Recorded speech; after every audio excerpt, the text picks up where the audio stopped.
Yoo yakam jirtu daawwattoota keenya kun qophii torbanii kan milloo inniti milloo inni kan torbanii kun wantoota torbanoota fuula keenya dura ta'an kan qabatee isin biraan ga'uudha. Wantoota taateewwan darban jechuudha. Har'as wanta isin barsiisu yookaan immoo isin kofalsiisu jennu qabannee isiniif dhiyaannee jirra. Haga xumuraatti nu waliin turaa kan jedhu Geetoo Lamaayyoti. Ogeessi kaameeraa Abtaama Barraati. Turtii gaarii qabaadhaa.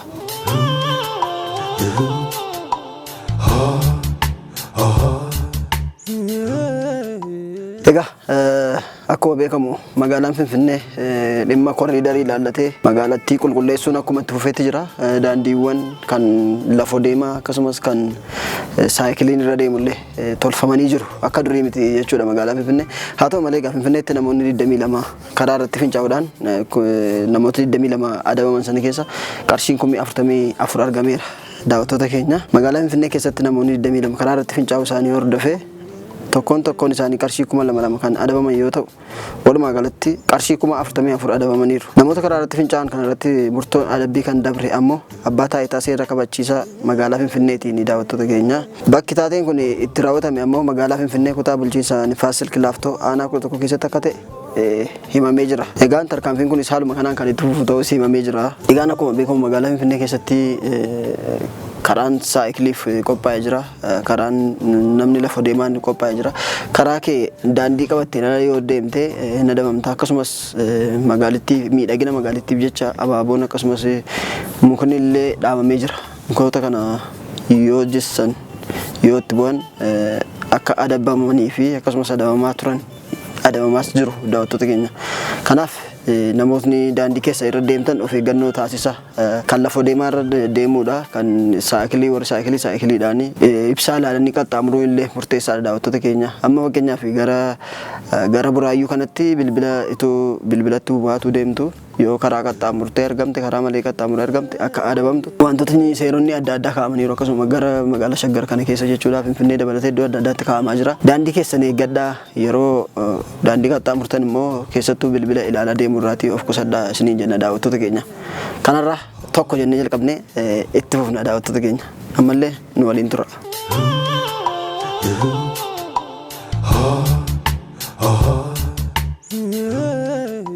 Kan itti ceenee jira daawwattoota keenya. Torban darban kana keessa buufata daandii xiyyaaraa keessatti hojjetan daandii qilleensa Itoophiyaa obbo Lammaa Baqqalaa kan jedhaman doolaara Ameerikaa 71,000 arganii amanamummaadhaan waajjira isaaniitti geessanii kennaniiru. Egaan obbo Lammaa Baqqalaa hojjetaa daandii xiyyaaraa Itoophiyaati. Kutaatti nageenyaa keessatti ramadamanii hojjetu. Imalaan daandii xiyyaaraa Itoophiyaa tokko boorsaa harkaa doolaara Ameerikaa 71,000 of keessaa qabu dagatanii deemu. Yeroo kana egaa obbo Lammaan hojii idilee isaanii irra osoo jiranii boorsicha waan arganiif maallaqa keessa jiru waliin qaama laallatu biiroo daandii xiyyaaraa Itoophiyaatti dabarsanii kennanii. Daandiin xiyyaaraa Itoophiyaas dhimmicha erga qoratee booda maallaqicha maamila isaatiif deebiseera. Obbo Lammaa Baqqalaa naamusa ogummaa fi waadaa yeroo qacaraman galan kabajuun amanamummaan maallaqichi akka deebi'u gochuu isaaniitti daandiin xiyyaara Itoophiyaas isaan galateeffate. Maddi keenya kun egaan daandii xiyyaara Itoophiyaa irraa kan odeeffannedha. Jireenya namaa keessatti wantoonni baay'een nama mudatu. Wantoonni akka amma kana caalanis kana dura argamanii jiru. Garuu wanti irra caalaa keessa namaa gammachiisus sitti tolullee yoo gaarii gootedha. Kanaaf wanta dafqa namaa ta'e kana amma obbo Lammaan fudhatanii galanii ta'e baay'ee isaanii gammachiisu. Yeroof garuu gammaduu danda'u. Amma garuu gammachuu guddaa keessa isaan itti dhaga'ama. Namoonni tokko akkamittiin deebisu akkamittiin deebi'a kan jedhan jiru. Garuu wanti namaa waanuma namaati waan ta'eef baga deebistanii isiniin jenna. Namootni gaarii akkasii irratti hirmaachaa jirtan hedduu galatooma. Maaliif barittiinis bara gaarii miti wanta argamu bor dhibuu danda'a. Qarshiima kanayyuu fuudhanii soo deemaa jiranii balaan namarra ga'uu danda'a waan ta'eef amma garuu qabbana namatti tola wanta kanaa yeroo deebisan isiniin jenna daawwattoota keenya.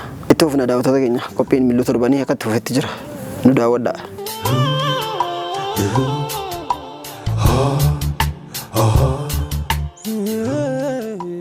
Deebinee jirra ammaa gara Baargamaatti ceenee jirra. Egaa akkuma beekamu hawaasni Oromoo Ameerikaa fi Kaanaadaa jiran irreechaaf qophiirra jiru. Qophiin irreechaa gaan as Oromiyaa keessaallee dhiyeenyatti akkuma eegaluudha sosochiin tokko taasifamaa jira. Mootummaan naannoo Oromiyaallee kottaa jechaa jiru diiyaasporootaani. Egaan namoonni Ameerikaa fi Kaanaadaa jirtan irreechi hawaasni Oromoo Kaanaadaa magaalaa Torontoo fulbaana tokko akka irreeffamu koreen irreechichaa dubbatanii jiru. Kanaaf uummatni Kaanaadaa magaalaa Torontoo jirtan uffata aadaa keessaniin walumaa gala waan aadaa Oromoo jalaqqisiisuun akkuma bara darbe waggoottan darbanii bareedanii argamtan abdii guutuu qabna. Isinillee baga jala bultii geessan isin jenna. Akkasuma kan kutaa hawaasa Oromoo United States bulchiinsa Minnesota ayyaana irreechaa kan bara 2024 kana fulbaana 21 kabajuuf jiru. Koreen qophii irreecha kana dhaamsa dabarsaniiru. Ayyaanni irreechaa calaqqee eenyummaa duudhaa fi aadaa uummata Oromoo ta'uu isaa hordofee hawaasa Oromoo biyya keessaa fi biyya alaa biratti haala miidhagaan kabajamaa jedhaniiru.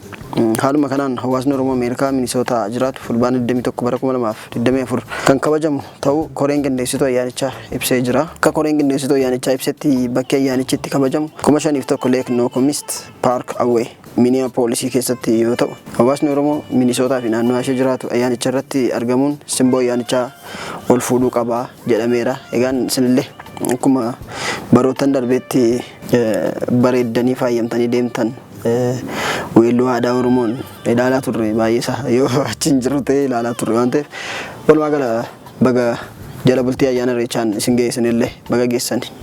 Amma gaan akkuma biyyattiitti ayyaanni irreechaa bakkoota adda addaatti qophaa'amuuf deema. Hundi keenya wayyaa uffata aadaa keenyaan faayamnee akka argamnu abdii guutuu qabna. Ammallee gara xumuraatti nu waliin tura. Itti fufa hin xumuramin jira.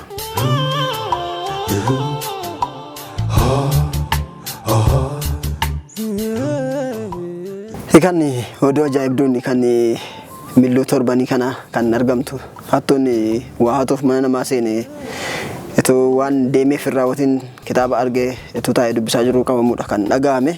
Taateen kun eessatti ta'e akkamitti ta'e akka jedhu akka gaditti caqasa. Xaaliyaanitti hattuun mana namaa saamuuf seene tokko kitaaba waa'ee sheekoo Giriikii ibsu tokko taa'ee dubbisaa osoo jiru qabamuusaa himame.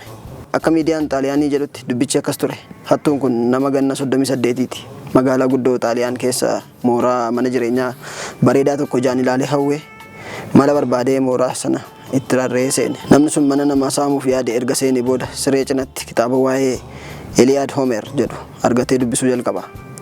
Abbaan mana sanaa jaarsa ganna 71ti. Jaarsi kun akka tasaa yeroo irribaa dammaqu hattuun sun kitaaba dubbisaa utuu jiru arge. Yaadaanis badee taa'aa ture. Kitaabicha yaada isaan dubbisaa waan tureef kitaaba sana utuu taa'ee dubbisuuti kan argame. Jaarsi ni raajame. Dubbichis poolisii magaalittii bira geenyaan hattuun kun karaadhuma seenee miliquuf osoo yaalu to'annoo jala oolfame. Hattuun kun hidhamuusaa miidiyaa irratti erga gabaafame booda barreessaan kitaabichaa dubbisee xumuruu qaba jechuun koppii kitaabichaa hattuu sanaaf akka ergu miidiyaaleettiif hime. Erga hidhame booda maaliif akka manicha seene gaafatamus naman beeku waliin wal arguuf karaa seensa moorichaa ittiin fannifamee akka seene poolisiitti hime. Jechuun akka itti rarra'ee seenee jechuudha. Karaa foddaa banee osoo hin taane rarra'ee seenuu isaati kan ibse. Mana keessummootaa yookaan mana siree fi ciree ani beeku tokkotti waan seenuu natti fakkaate kitaabicha gaafan argu dubbisuu eegale jechuun poolisiif yaada isaa laate. Giovanni Nucci barreessaa kitaaba waa'ee waaqolii The Gods at 6 o'clock yoo ta'u ajaa'ibadha jechuun waa'ee hattuu kanaa marsariitii Meesaa Goofirt himeera. Hidhamaa kana wajjin wal arguu akka barbaadus ibsuun ajaa'iba namummaa agarsiisas jedhu barreessaan kun. Hattuun kun osoo hin hidhamin dura boorsaa uffata qaalii of keessaa qabu kan mana biraa irraa hate jedhamee qabatee deemaa akka tures gabaasni kun ifoomseera warri to'atan akka ibsanitti. Barreessaan Nucci gaaffiif deebii taasise keessatti waaqolii Giriik keessaa Hermes waaqa hattoota isaa baay'ee dinqisiifatu ta'uu dubbateera. Hermes waaqolii Olompik Giriikii 12ffaa keessaa tokko yoo ta'u waaqa daldalaa, qabeenyaa, carraa, hirriba, afaanii fi hannaati jedhamuun beekama. Barreessaan kun itti fufuun Hermes waaqa ogbarruuti, ifaadha. Mallattoon hundi ifaadha jechuun haala qoosaa fakkaatuun waa'ee hattuu osoo kitaaba dubbisaa jiru qabame kana ibseera. The Economicstu gabaase daawwattoota keenya. Egaan daawwattoota keenya dur kan itti beennu kan muummichi ministeeraa Mallas Zeenaawii jedhani Hatuni hojiidha qabamuutu yakka jedhani egaa ganamichi kunni waan sana hojiirra nooshine hatu dhaqee taa'ee qabameera tokko kitaaba dubbisaa jiru akkuma jedhamu immoo guyyaa keessatti the guards at 6 o'clock kan jedhu kuni hanna kan deeggaruudha jechuudha akka biyya sanaatti kanaaf maalirra jira akkam akka ta'e billuu keenya torbaniitiin qabannee isiniif dhiyaanna daawwattoota keenya akkuma itti fufneetti jirra ammallee nu waliin tura.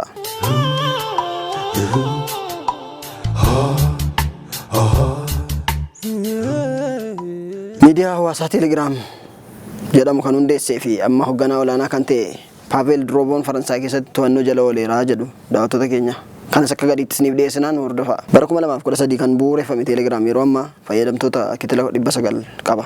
Pavel buufata xiyyaaraa kutaa kaaba Faransaaytti argamu tokkotti poolisiidhaan to'atame. Miidiyaaleen Faransaay akka gabaasanitti Pavel Durov akkuma xiyyaara dhuunfaa isaatii buufata xiyyaaraa La Berg jedhamu qubateen to'atame. Qondaaltonni akka jedhanitti ga'eessi umurii ganna 39 kun kan to'atame ergaawwan karaa toora Telegiraamii waliif ergamaniin wal qabatee akkaataa qabiinsa iccitii dhuunfaa irratti dabii raawwateera kan jedhu yoo ta'u poolisiin ajaja hidhaa irratti ba'e qabatee nama kana eeguun ture kan to'ate. Dhalataa Raashiyaa Pavel Durov lammummaa Faransaay fi United Arab Emirates qaba. Maallaqa doolaara biliyoona 15 harkaa akka qabus tilmaamama.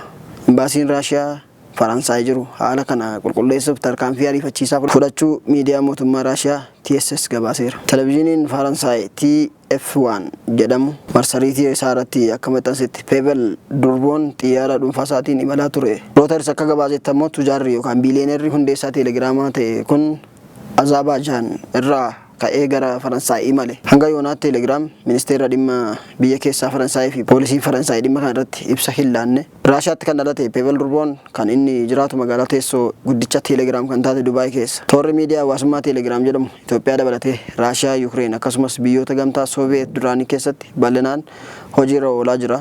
Hojii gaggeessaan olaanaan Telegram kun iccitii odeeffannoo fayyadamtoota miidiyaa hawaasaa kana dabarsee hin kennu jechuun bara 2018 Telegramiin Raashiyaa keessatti dhorkamee ture. Booda garuu bara 2021 murteen kun kaafamuun miidiyaa hawaasummaan kun hojiirra ooluudha kan gabaafame. Telegramiin miidiyaa hawaasaa kanneen akka Facebook, YouTube, WhatsApp, Instagram fi TikTok taane miidiyaa namoonni bal'inaan fayyadamanidha. Haa ta'u malee egaa daawwattoota keenya abbaan Telegiraamii wabii yuuroo kitila 5 ajajni kennamee ba'ee jira. Egaan wabii yuuroo kitila 5 gadaa lakkifamu malee waan itti shakkame sana haga qulqullaa'utti Faransaay keessaa akka hin baane dhorkamuun RTN tu gabaase daawwattoota keenya.